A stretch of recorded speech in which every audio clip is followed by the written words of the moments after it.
اسی پر ہم آج کچھ خداوند کی رہنمائی سے سیکھیں گے۔ یرمیہ 29 باب اس کی 11ویں آیت۔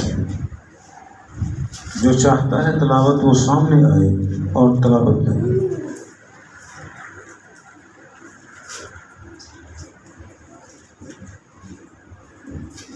خداوند کا زندہ پاک کلام یرمیہ 29 باب اس کی 11 آیت۔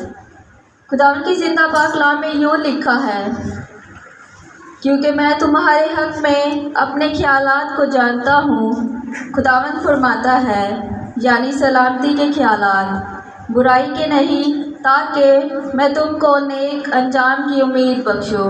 آمین۔ خدا کے پاک کلام کا پڑھا، سنا، سمجھا اور قبول کیا جانا ہم سبوں کے لیے باعث برکت کا سبب ہو۔ خدا قدوس تیرا شکر ہو۔ تشریف رکھیے۔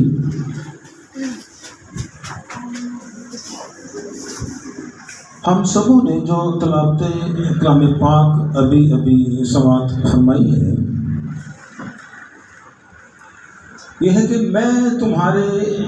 کیونکہ میں تمہارے حق میں اپنے خیالات کو جانتا ہوں۔ یرمیہ نبی کی کتاب سے ہم اس کو آج سیکھ رہے ہیں۔ اور یہ کلام کس کا ہے؟ یہ کون کہہ رہا ہے؟ میں تمہارے حق میں اپنے خیالات کو جانتا ہوں۔ خدا کہہ رہا ہے کہ میں تمہارے حق میں اپنے خیالات کو، یعنی اپنے منصوبوں کو، اپنے ان پلانس کو، اپنے اس سوچ وچار کو، اپنے ان مقاصد کو جو میں نے تمہارے لیے سوچ رکھے ہیں، جو میں نے بنا رکھے ہیں، میں ان کو جانتا ہوں۔ تو ہم کتنے خوش نصیب ہیں کہ ہمارے جو مستقبل کے پلانس ہیں، ہمارے جو مستقبل کے سارے مقاصد ہیں، جو ہماری منازل ہیں، جو ہمارے مشنز ہیں، ان سب کو خدا قدوس نے اپنے ان سارے منصوبوں میں رکھا ہوا ہے۔ تو خدا جانتا ہے کہ وہ جو منصوبے ہیں، جو خیالات ہیں، جو خدا کے اپنے ہیں، جو ہمارے حق میں رکھتا ہے، ان کے بارے میں وہ کہتا ہے کہ وہ خیالات ہیں کیا، وہ ہیں کیسے۔ تو آگے وہ فرماتا ہے، یعنی سلامتی کے خیالات۔ خدا کے جو خیالات ہیں ہمارے حق میں یا ہمارے بارے میں، وہ ہمارے حال کے ہیں، وہ ہمارے مستقبل کے ہیں، وہ سب کہتا ہے کہ وہ سلامتی کے خیالات ہیں۔ یہ بہت بڑا ایک محبت بھرا وعدہ ہے، ایک عہد ہے اس کا کہ وہ جو خیالات رکھتا ہے ہمارے لیے وہ سلامتی کے خیالات ہیں۔ اور آگے لکھا، برائی کے نہیں ہیں، برائی کے نہیں ہیں، کہ تاکہ میں تم کو نیک انجام کی امید بخشوں۔ تو یہ جو سارے خیالات ہیں، یہ جو اس کے پلانس ہیں، جو سلامتی کے ہیں، جو ہماری بہتری کے ہیں، جو ہماری برکت کے ہیں، وہ کہتا ہے ان سب کا میں نے تمہارے لیے سوچ رکھا ہے۔ اور اس کے ساتھ کہتا ہے کہ تاکہ میں تمہیں نیک امید انجام بخشوں، یعنی اس انجام تک ایک نیک امید بخشوں، تاکہ آپ اس انجام تک میرا انتظار کرو، مجھ میں ٹھہرے رہو، مجھ میں بنے رہو۔ اگر ہم اس کے ساتھ بنے رہتے ہیں، اگر ہم اس کے ساتھ جڑے رہتے ہیں، اگر ہم اس میں قائم رہتے ہیں، یوحنا کی انجیل میں لکھا ہے کہ اگر تم مجھ میں قائم رہو اور میری باتیں تم میں قائم رہیں تو جو چاہو مانگو وہ تمہارے لیے ہو جائے گا۔ تو کنڈیشن ہے کہ ہم اس کے ساتھ جڑے رہیں، ہم اس کے ساتھ بنے رہیں، ہم اس کے ساتھ چلتے رہیں، ہم کبھی بھی اس کے پلان سے، اس کے منصوبے سے، اس کے خیالات سے باہر نہ نکلیں، بلکہ ہم اسی میں قائم رہیں۔ یہ آج ہمارا میسج ہے کہ خدا کے وہ جو پلانز ہیں، وہ جو خیالات ہیں، وہ جو منصوبے ہیں، وہ سلامتی کے ہیں، وہ بھلائی کے ہیں، وہ برکت کے ہیں۔ تو ضروری ہے کہ ہم ان میں بنے رہیں، ہم خدا کے ساتھ جڑے رہیں۔ اور ایک دو باتیں اور پڑھ لیتے ہیں، پھر بات کرتے ہیں۔ یہ پہلا تیموتھیوس نکالیے، پہلا تیموتھیوس اس کا 2 باب، اس کی 3 اور 4 آیت۔ پہلا تیموتھیوس اس کا 2 باب، اس کی 3 اور 4 آیت پڑھیں۔ یہ ہمارے منجی خدا کے نزدیک عمدہ اور پسندیدہ ہے، نہایت عمدہ اور پسندیدہ بات ہے خدا کے لیے کہ ہم اس کے پلان میں، ہم اس کے جو خیالات ہیں ہمارے لیے، ان میں بنے رہیں، ان میں قائم رہیں۔ یہ خدا کے نزدیک نہایت ہی عمدہ ہے اور پسندیدہ ہے۔ جی، وہ چاہتا ہے کہ سب آدمی نجات پائیں۔ مقصد کیا ہے؟ چاہت کیا ہے؟ وہ ہمارے لیے سوچتا کیا ہے کہ سب کے سب آدمی بچائے جائیں۔ اس لیے وہ ہمارے لیے ایسے پلانز رکھتا ہے، ایسے خیالات رکھتا ہے، پیچھے مقصد ہے کہ ہم سب اس میں بچائے جائیں۔ جی، اور سچائی کی پہچان تک پہنچیں، اور سچائی کی پہچان تک بھی پہنچیں۔ بچائے بھی جائیں اور بچائے جائیں گے جب ہم سچائی کی پہچان تک پہنچیں گے۔ لیکن ہماری بدقسمتی ہے کہ ہم سچائی کی پہچان تک پہنچتے ہی نہیں ہیں۔ ہم ان منصوبوں کو جانتے ہی نہیں ہیں۔ ہم خدا کے خیالات کو جو ہماری سلامتی کے ہیں، جو ہماری بھلائی کے لیے ہیں، بھلائی کے لیے ہیں، ہم ان کو جانتے ہی نہیں ہیں۔ ہم ان کی پہچان تک کبھی بڑھتے ہی نہیں ہیں۔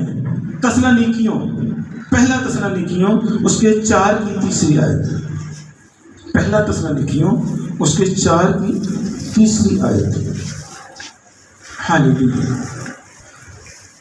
چنانچہ خدا کی مرضی یہ ہے کہ تم پاک بنو، یعنی حرام کاری سے بچے رہو۔ ہاللیلویا، ہاللیلویا۔ خدا کی مرضی یہ ہے، اس کا ہمارے لیے منصوبہ یہ ہے، اس کے خیالات ہمارے لیے یہ ہیں کہ تم پاک بنو، پاک بنو جیسا کہ میں پاک ہوں۔ اور جو پاک بننے کے لیے سب سے ضروری اقدام ہے وہ ہے حرام کاری سے بچے رہو۔ حرام کاری، حرام کاری کیا ہے؟ اگر ہمیں پاک بننا ہے تو جو حکم ہے، جو خدا کے نزدیک نہایت اہم بات ہے، جو خاص بات ہے، وہ یہ ہے کہ حرام کاری سے بچے رہو۔ حرام کاری ایک گھناؤنا کام ہے، نہایت ہی بےہودہ سمجھا جاتا ہے، اور ہے بھی۔ خدا کا حکم ہے کہ حرام کاری سے بچے رہو، لیکن یہاں پر اس کا اسپرچول میننگ ہم جانیں گے۔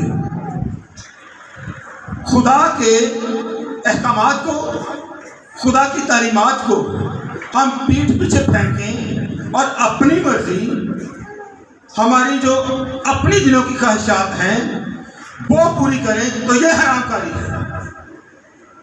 یہ اسپرچول حرام کاری ہے کہ ہم خدا کی تعلیمات کو، اس کے کلام کو، اس کے احکامات کو، اس کے سارے ان پلانز کو جو ہمارے لیے سلامتی کے ہیں، جو بھلائی کے ہیں، جو صلح کے ہیں، جو محبت کے ہیں، جو ہمیں نجات دینے کے لیے ہیں، جو ہمیں ابدی حیات دینے کے لیے ہیں، ہم ان سبوں کو پیٹھ پیچھے پھینکیں اور اپنی ڈرٹی ڈیزائر کو پورا کرنے کے لیے ہمیشہ توقع کرتے رہیں۔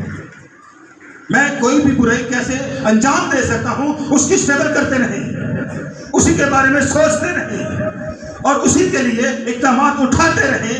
یہ ہے حرام کاری۔ خدا کی ساری تعلیمات کو چھوڑ دینا اور اپنی ڈیزائر کو جو ایک دن فنا ہو جائیں گی اور اس کے ساتھ ہم بھی برباد ہو جائیں گے، ان کو پایا تکمیل تک پہنچانے کے لیے ہمیشہ اقدامات اٹھاتے رہنا، یہ ہے اسپرچول حرام کاری۔ اور اسی سے بچنے کا حکم دیتا ہے خدا کہ حرام کاری سے بچے رہو، یعنی میری تعلیمات کو نہ چھوڑو، اس کو پیٹھ پیچھے نہ پھینکو، اپنی ڈرٹی ڈیزائر کو نکالو۔ اگر ایسا کرو گے تو تم حرام کاری کرو گے۔ اگر ان ڈیزائر کو نہیں نکالو گے، ان بری راہوں سے نہیں پھرو گے، ان برے منصوبوں کو جو تمہارے اپنے ہیں، جو جسمانی خواہشات کے لیے تو نے بنا رکھے ہیں، اگر ان کو پورا کرتے رہو گے تو تباہی اور بربادی پھر آپ کا مقدر ہے۔ لیکن میرے جو خیالات ہیں وہ ہم سب کے لیے وہ بھلائی کے ہیں، وہ چنگائی کے ہیں، وہ زندگی کے ہیں، وہ نجات کے ہیں، وہ ابدی حیات کے ہیں۔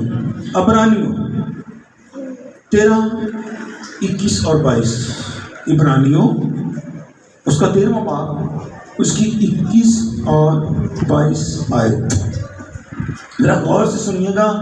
ہم زیادہ اس پہ ٹائم نہیں لیں گے، کوشش کروں گا کہ ہم اس کو جلدی ختم کریں، تو آپ کی توجہ بڑی ضروری ہے۔ جی، تم کو ہر نیک بات میں کامل کرے تاکہ تم اس کی مرضی پوری کرو، اور جو کچھ اس کے نزدیک پسندیدہ ہے یسوع مسیح کے وسیلہ سے ہم میں پیدا کرے۔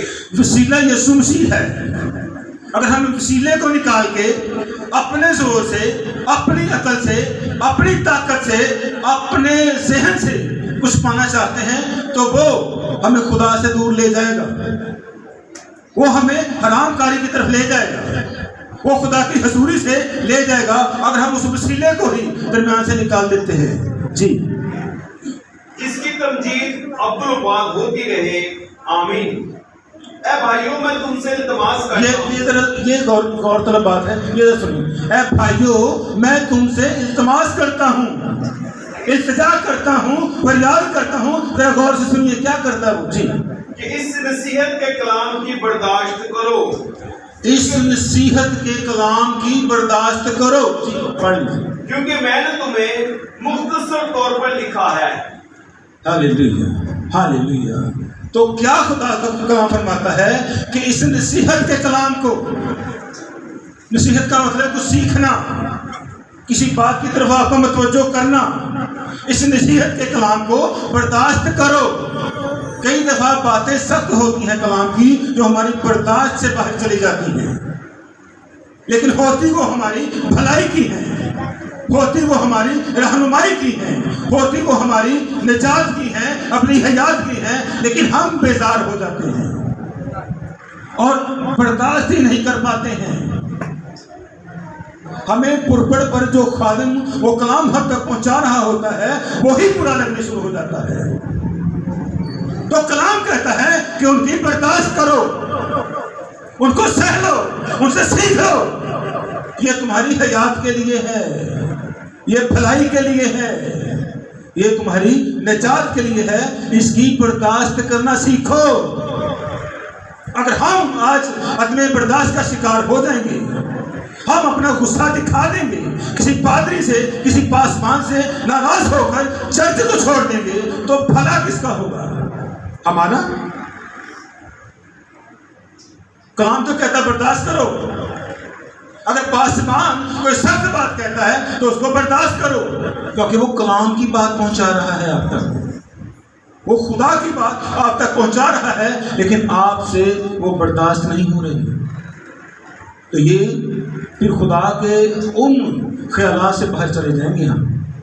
اگر ہم برداشت نہیں کرتے جو اس کا کلام ہے، اس کو سیکھتے نہیں ہیں، تو پھر ہم اس کے ان خیالات سے، ان منصوبوں سے جو وہ ہمارے لیے رکھتا ہے، اور وہ کہتا ہے وہ سلامتی کے ہیں، یہ یاد رکھو جو میرے خیالات ہیں، جو میرے منصوبے ہیں، جو میں تمہارے لیے چاہتا ہوں، وہ تمہاری ہی سلامتی کے لیے ہے، وہ تمہاری ہی زندگی اور بھلائی کے لیے ہے۔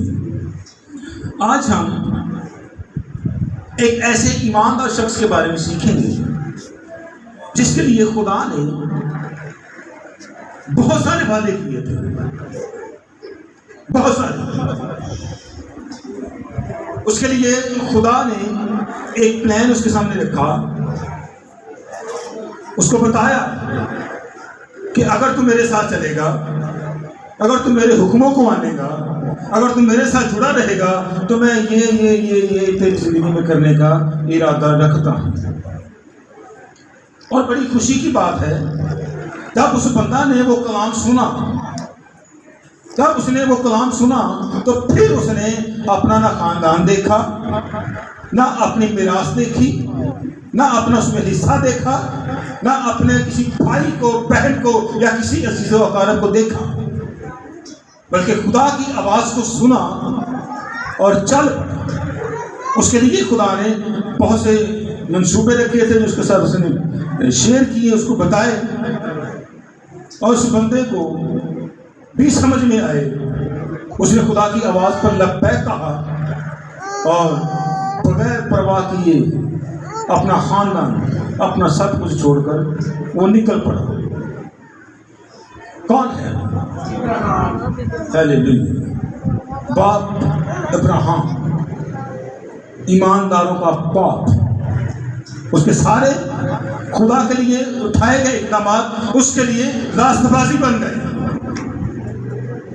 اس کا خاندان بت پرست تھا، بتوں کو بناتے، بتوں کی پوجا کرتے، اور یہ بات جب اس شخص نے دیکھی تو یہ ان ساری باتوں سے بیزار ہوا۔ اس کے دل میں آیا کہ یہ سب کچھ غلط ہے، تو خدا نے اس کے ساتھ کلام کیا۔ اب اسی پر ہم سیکھیں گے، اسی پر ہی ہمارا فوکس رہے گا، اور اسی میں سے ہم نکالیں گے کہ کیسے خدا کے جو بھلائی کے منصوبے تھے کیسے وہ تکمیل تک پہنچ رہے تھے، کیسے یہ بندہ ان منصوبوں سے باہر نکلا، کیسے اس کی زندگی میں پھر تھوڑا ایسے کرائسس آیا، اور کیسے خدا نے پھر اس کو یاد دلایا کہ تو میرے منصوبوں سے باہر چلا گیا ہے، تو میرے پلانس کے، میرے خیالات سے جو تمہاری بھلائی کے تھے، سلامتی کے تھے، جو تمہاری اصل میں زندگی کے تھے، تو ان سے باہر نکل گیا ہے۔ تو پھر خدا اس کو کیسے پھر واپس لے کے آیا، اسی پر ہم سیکھیں گے۔ تو سب سے پہلے ہم پیدائش اس کا 15واں باب اس کی دوسری آیت سے شروع کرتے ہیں۔ پیدائش 15واں باب، شیخ صاحب آپ ساتھ ہی رہیے گا، یہ بار بار ہمیں پڑھنا پڑے گا۔ تو 15واں باب اس کی دوسری آیت ہے۔ ابراہیم نے کہا، اے خدا تو مجھے کیا دے گا؟ اب یہاں پر جب یہ بات آئی ہے سامنے تو ایسے لگتا ہے جیسے خدا نے اس بندے کے ساتھ کوئی وعدہ کیا ہوا ہے، کوئی اس کے ساتھ پلان شیئر کیا ہوا ہے، لیکن اس بندے کی زندگی میں ابھی اس کا آغاز اس کو نظر نہیں آ رہا۔ جو امید دلائی گئی تھی، جو اس کا مستقبل اس کے سامنے رکھا گیا تھا، ابھی تک اس کا آغاز نہیں ہوا ہے۔ اگر ہم اسی پیدائش کے 12 باب کی دوسری آیت کو پڑھتے ہیں تو وہاں پر جب اس کو بلایا گیا تو اس کے ساتھ وعدہ تھا کہ میں تیری نسل کو بہت بڑھاؤں گا، میں تجھے بہت بابرکت کروں گا، اور جو تجھے برکت دے گا میں تو اسے بھی برکت دوں گا، لیکن جو تجھ پر لعنت کرے گا میں اسے بھی، تجھے لعنت کرنے کی ضرورت نہیں ہے، میں خود ہی اس پر لعنت کر دوں گا۔ ایسا بابرکت شخص، اس کے ساتھ خدا نے وعدہ کیا کہ میں تیری نسل کو بہت بڑھاؤں گا۔ ہم سب جانتے ہیں کہ اس کی بیوی 5 تھی اور یہ ضعیف ہو چکا تھا۔ 75 برس کی عمر میں اس کی بلاہٹ ہوئی ہے۔ 75 برس کی عمر میں ہمارے بزرگ 75 سال کی عمر میں رہا، تو اتنی لگ بھگ عمر ہے اور وہ اس کی بلاہٹ ہوئی ہے۔ جب وہ اپنی زندگی کی ساری رونقیں وہ سمجھتا ہے کہ میرے ہاتھ سے جا چکی ہیں، تو اس نے جب ہم سب سارے پیسے کو ہم دہرا نہیں سکیں گے، تو اس نے جب دیکھا یہاں پر تو خدا سے گلا کیا کہ منصوبے تو کچھ اور تھے، تو نے بتایا تو مجھے کچھ اور تھا۔ تو اس دورانیے میں تقریباً 8-10 سال گزر چکے ہیں، 8-10 سال ہو گئے ہیں اس وعدہ کیے ہوئے کو، اور یہاں پر ہمیں نظر آتا ہے کہ کہیں نہ کہیں وہ تھوڑا کمزور پڑ گیا ہے۔ 75 سال کی عمر میں بلایا گیا ہے اور 8-10 سال ہو گئے ہیں اس وعدے کیا انتظار میں، لیکن اب جا کر کے وہ تھوڑا سا بے دل سا لگا ہے۔ آپ کسی چرچ کے ساتھ جب جڑتے ہیں، کسی چرچ میں جانا شروع کرتے ہیں، تو بڑی جلدی ہوتی ہے کہ بس جی میں جو سوچ کے آیا ہوں، میں نے جو اس چرچ کے متعلق سنا ہے اور میں اس مشن کے ساتھ آیا ہوں، وہ فوراً میری زندگی میں وہ پورا ہونا چاہیے۔ اس کا 1 سال 2 سال 3 سال 4 5 6 7 8 ایک لمبا انتظار، 8-9 سال کا یا 10 سال کا انتظار کوئی چھوٹا انتظار نہیں ہے. یہ کھڑا ہے خدا کے ساتھ، یہ بسر گیا، خدا نے اس کو وہاں سے نکال دیا. لوط اس کا بھتیجا اس کے ساتھ تھا، خدا نے کیسے اس کو بھی الگ کیا اس سے، کیونکہ خدا اس کو اکیلے کو آگے لے کر جانا چاہتا تھا. ایک لمبا وہ میسج ہو جائے گا، ہم کو نہیں چھیڑیں گے، ہم اسی پر ہیں. تو یہاں پر گلا کرتا ہے. دوبارہ پڑھیے سے 15 کی 2 پر.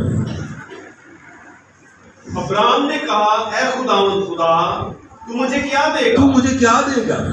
کئی دفعہ ہم بھی جو خدا کے وہ خیالات یا منصوبے یا جو مقاصد ہیں، ہم ان کو جب سمجھتے ہیں کہ کافی عرصہ ہو گیا ہے، میرے پادری نے فلاں امید دلائی سی اور میری زندگی سے کوئی نظر نہیں آ رہی، تو تھوڑی سی کم دلی کہہ لیجیے یا دھیان کا پھٹک جانا کہہ لیجیے یا ہماری اپنی کمزوری کہہ لیجیے، وہ پھر پنپتی ہے. اس بندے کی زندگی میں ایسا ہو رہا ہے اور وہ گلا کرتا ہے کہ اے خدا تو مجھے کیا دے گا؟ یعنی تیرا جو وعدہ تھا میرے ساتھ مجھے تو وہ پورا ہونا دکھائی نہیں دیتا.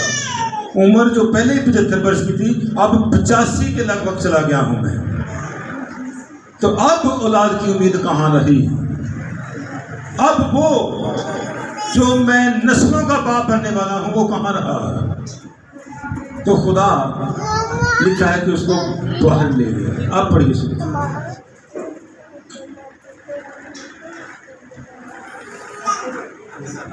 ہاں اسی سے. کیونکہ میں تو بے اولاد جاتا ہوں. میں تو بے اولاد ہی جا رہے ہیں. اے باپ میرے نال تیرا وعدہ سی، 10 سال ہو گئے نے اس وعدے دے کھلوتے ہیں، مینوں تیرا انتظار کرتے ہیں، لیکن وہ تو پورا ہویا نظر نہیں آنا. لیکن میری جڑی قوت سی وہ اور بھی 10 سال پیچھے چلی گئی. عمر سے 10 سال کا اضافہ ہو چکا ہے، 75 برس بلایا گیا، 85 ہو چکی ہے، لیکن میری تو امید جاتی نہیں بالکل. میں تو بے اولاد ہی رہوں گا. جی. اور میرے گھر کا مختار دمشقی علیزر ہے. پھر ابراہیم نے کہا دیکھ تم نے مجھے کوئی اولاد نہیں دی اور دیکھ میرا خانہ ساتھ میرا والد. یعنی ایک طرح سے وہ خدا سے تھوڑا سا بدظن سا ہو گیا ہے. 10 سال کسی وعدے کے انتظار میں آپ کھڑے رہو، کسی ایماندار پاسبان کے ساتھ آپ کھڑے رہو، لیکن جو وعدے کیے گئے ہوں ان کی تکمیلی نظر نہ آ رہی ہو، تو اس کی شروعات نظر نہ آ رہی ہو، بلکہ اور زیادہ زندگی میں کمزوری یا افسردگی یا اور بھی ایسی کوئی نیگیٹیوٹی بڑھتی چلی جائے تو پھر انسان سوچنے پر مجبور ہو ہی جاتا ہے. جی. تب خدا کا کلام اس پر نازل ہوا. خدا کا کلام پھر نازل ہو گیا. جب ایسی سوچوں نے گھیرا، ایسی نیگیٹیوٹی خیالوں میں آئی، ایسے دل میں بدے خیال آئے، تو خدا کا کلام پھر نازل ہو گیا اس کی یاد دہانی کے لیے. جی. یہ تیرا وارث نہ ہوگا. اور جہدے بارے تو سوچ رہے ہیں، اپنے نوکر دے بارے سوچ رہے ہیں نا، یہ تیرا وارث نہیں ہوئے گا. میرا وعدہ ہے تیری نسل، تیرے سلب سے جو پیدا ہوگا وہ تیرا وارث ہوگا. جی. بلکہ وہ جو تیرے سلب سے پیدا ہوگا وہی تیرا وارث ہوگا. اور اس کو باہر لے گیا اور کہا کہ اب آسمان کی طرف نگاہ کر اور اگر تو ستاروں کو گن سکتا ہے تو گن. اور اس سے کہا کہ تیری اولاد ایسی ہی ہوگی. اور وہ خدا پر ایمان لایا اور یہ اس کے لیے راستہ بازی گرا گیا. آمین. تو جب ایسے خیالات نے گھیرا اسے، ایسی کمزوریاں اس پر حاوی ہوئی، ایسی نیگیٹیوٹی پیدا ہو گئی، تو پھر خدا نے لکھا ہے پھر کلام کیا اس کے ساتھ، اس کو یاد دلایا کہ نکل ایسے برے خیالوں سے جو تجھے مجھ سے دور کر رہے ہیں. ایسی کمزوریوں کو چھوڑ اور یاد کر میرے ان باتوں پر پھر سے قائم ہو. ایسے خیالات کو بیچ میں نہ لا، بلکہ میرے خیالات جو میرے منصوبے ہیں تیرے لیے ان کو دیکھ، ان کی امید پر ڈٹا رہ. میں نیک انجام کی امید بخشنے کا وعدہ کر کے لایا ہوں تجھے. تیرا انجام نیک ہوگا، تیری امید پوری ہوگی. میں نے جو بھی تیرے لیے سوچا ہے وہ پورا ہوگا. تو کمزور نہ پڑ، تو ڈٹا رہ. اب خدا نے دوبارہ کلام کیا اور آسمان کے ستارے دکھائے کہ ان کو گن، اگر تو گن سکتا ہے اتنی اولاد بڑھاؤں گا تیری، پھر سمندر کی ریت کے کنارے کے جو ذرات ہیں وہ دکھائے کہ کیا تو ان کو گن سکتا ہے؟ اگر گن سکتا ہے تو گن، اتنی اولاد ہوگی تیری، اتنی میں تیری نسلوں کو بڑھانے والا ہوں، تو تو بے دل نہ ہو۔ 16 باب کی پہلی اور دوسری ہے۔ ان باتوں کا اس نے کتنا اثر لیا، ان باتوں کو اس نے پھر سے کس طرح سے مانا یا انسنا کیا، یہ ذرا دیکھیں۔ 16 باب کی پہلی ہے۔ اور ابراہم کی بیوی سارے کے کوئی اولاد نہ ہوئی۔ پھر خدا کلام میں کھواتے ہوئے روح القدس کی وسیلہ سے ہم کو بتا رہا ہے کہ ابھی تک اس کی بیوی ساری سے جو بعد میں سارا کہلائی، اس کے ابھی تک اولاد یا اولاد کی امید بھی نہیں بنی۔ جی، اس کی ایک مصری لونڈی تھی جس کا نام ہاجرہ تھا۔ ایک مصر جب یہ گئے تھے تو وہاں سے ایک لانڈی ان کو گفٹ کی گئی۔ کہاں سے؟ یہ یاد کہاں سے؟ مصر سے آئی ہے یہ لانڈی۔ اور مصر کیا ہے؟ غلامی اور گناہ کا گھر ہے، اور وہاں سے یہ گفٹ ساتھ لائے ہیں، خدا کے دیے گئے گفٹوں سے ہٹے ہیں، اور وہاں سے مصر سے ایک تحفہ ساتھ لے کے آ گئے ہیں۔ یہ بڑی الارمنگ بات ہے کہ ہم خدا کے چرچ کو جب چھوڑتے ہیں، اس کی حضوری کو چھوڑتے ہیں اور کسی گناہ والی جگہ پر چلے جاتے ہیں، اور وہاں سے آٹا گالا جو جی اور نمک لائے جو جی، وہاں سے کچھ چیز لے کے آ جاتی ہے۔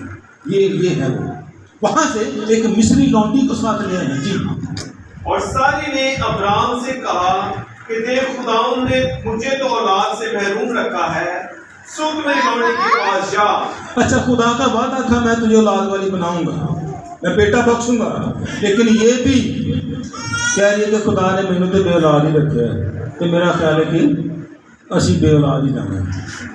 امید ٹوٹ رہی ہے، اور کہیں نہ کہیں اگر ہم اپنے جو ہمارے جو حالات ہیں، اگر ہمیں 10 سال کسی چرچ کے ساتھ جڑ کے ایک اچھے طریقے کے ساتھ اس کے ساتھ خدمت کرتے ہوئے 10 سال گزرتے ہیں، تو پھر لوگوں کے تانے تو پھر سننے کو ملتے ہیں نا، اور 10 سال تو جا رہے ہیں، تینوں تو کی ملیا، اور تینوں تو کدی نہ پربڑ تو نہیں بلایا، اور تینوں تو کدی نہ دعا سے نہیں کیا، اور تیری زندگی سے کوئی بدلاؤ نہیں آیا، تیری جو ہوئی 4 بیٹے کی جو شروع کو جو آج تک نہیں ہوئی۔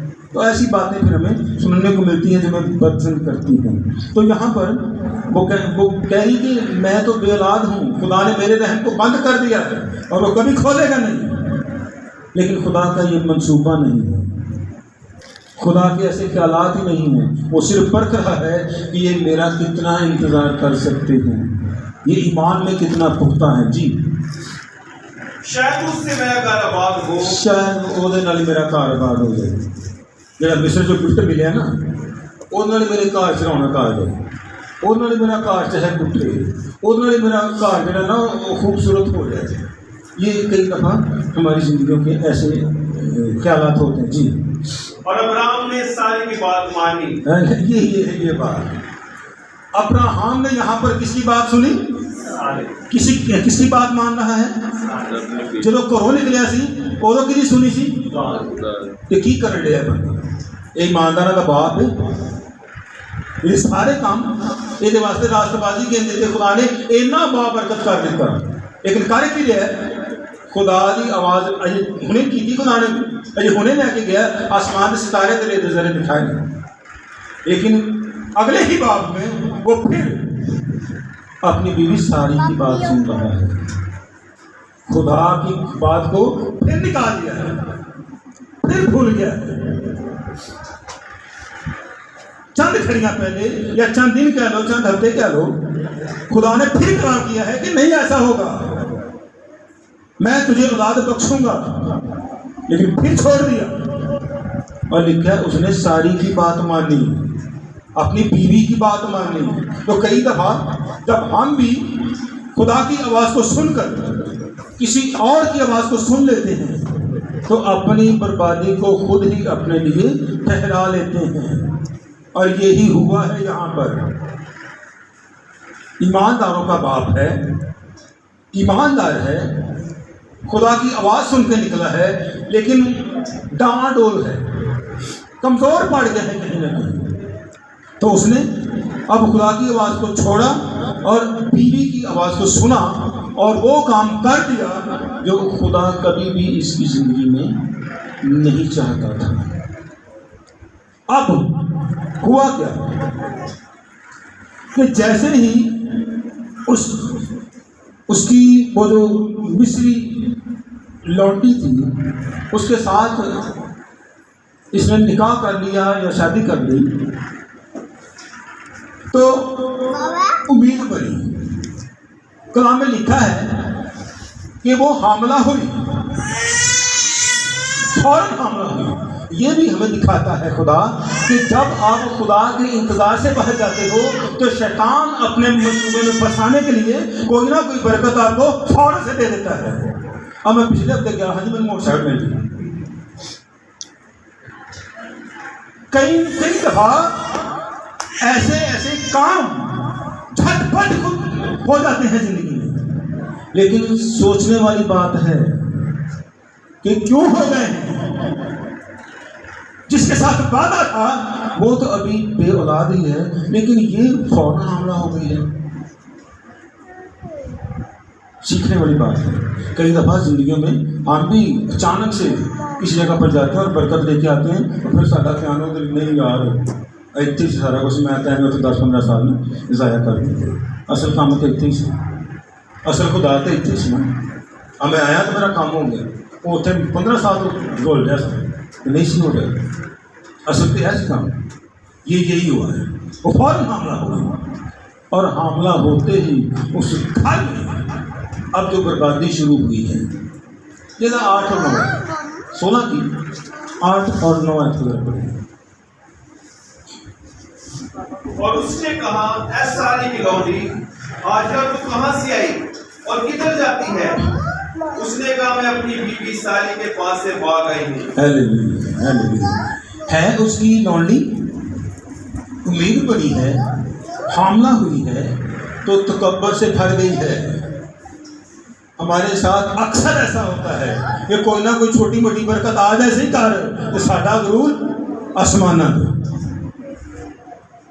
تکبر سے بھر گئی ہے، نافرمان ہو گئی ہے اپنی مالکہ کی، اپنی جو اس کی اصل مالک ہے، جس کی یہ غلام یا لونڈی ہے، اسی کی اب نافرمان ہو گئی ہے اور گھر سے بھاگ گئی ہے۔ روز جھگڑا اس گھر میں۔ ابراہیم جس کو وہ اے خداوند کہہ کے بلایا کرتی تھی، اسی کے ساتھ اب وہ خفا رہنے لگی ہے، اور وجہ وہ گھر میں جو مصری گفٹ آیا ہوا ہے اب اس نے پنپنا شروع کر دیا ہے۔ تو گھر میں وہ صلح اور سلامتی نہیں رہی، وہ فرما برداری نہیں رہی، وہ سکون نہیں رہا، اور روز دیکھو آج پھر نہیں میری گالیں بن، آج پھر انہیں میری نافرمانی کی تھی، آج پھر انہیں، تو ابراہیم پھنس گیا ہے۔ خدا کا بندہ پھنسا ہے یہاں پر، کیا کر بیٹھا ہے؟ کیوں نکل گیا ہے خدا کے منصوبے سے؟ کیوں اپنی مرضی جو سارا نے اس کے سامنے رکھی اس کو پورا کر دیا؟ ایک عجیب طرح کی الجھن کا شکار ہے اور کہتا ہے کہ جو تو چاہتی ہے اس کے ساتھ کر، وہ تیرے ہی ہاتھ میں ہے۔ وہ بیٹے کی ماں بننے والی ہے، جب حاملہ ہے تو پھر بھی وہ تیرے ہاتھ میں، جو تو چاہتی ہے کر، اور مجھے سے الجھن سے نکلنے دے، میں کچھ غلط کر بیٹھا۔ پریشان ہے، ایسا لگتا ہے یہاں پر پریشان ہے۔ وہ کیا کہتا ہے کہ تو جو مرضی کر، تینوں نہیں چاہیے نا اولاد، انکار اس لونڈی میں کرو نکال، تو اس سے پہلے جو وہ نکال دی وہ خود بھاگ گئی۔ جی سونا پڑے دوبارہ جی 8۔ اور اس نے کہا، اے ساری کی لونڈی ہاجرہ، تو کہاں سے آئی، کدھر جاتی ہے؟ اس نے کہا، میں اپنی بیوی ساری کے پاس سے بھاگ آئی ہوں۔ خداوند کے فرشتے نے اس سے کہا، تو اپنی بیوی کے پاس لوٹ جا۔ وہ کہہ رہے واپس جا، یہ جو برکت تجھے ملی ہے نا، یہ ابراہیم کی وجہ سے ہے۔ ان کی نافرمانی نہ کر، آپ ان سے نہ بھاگ، واپس ان کے پاس جا اور خود کو سرنڈر کر، وہاں پہ جا کے ان کی خدمت شروع کر۔ تو ان کی لونڈی ہے، لونڈی کی مدد ہے، اور اپنے کو اس کے قبضے میں کر دے، اپنے کو اس کے قبضہ میں کر۔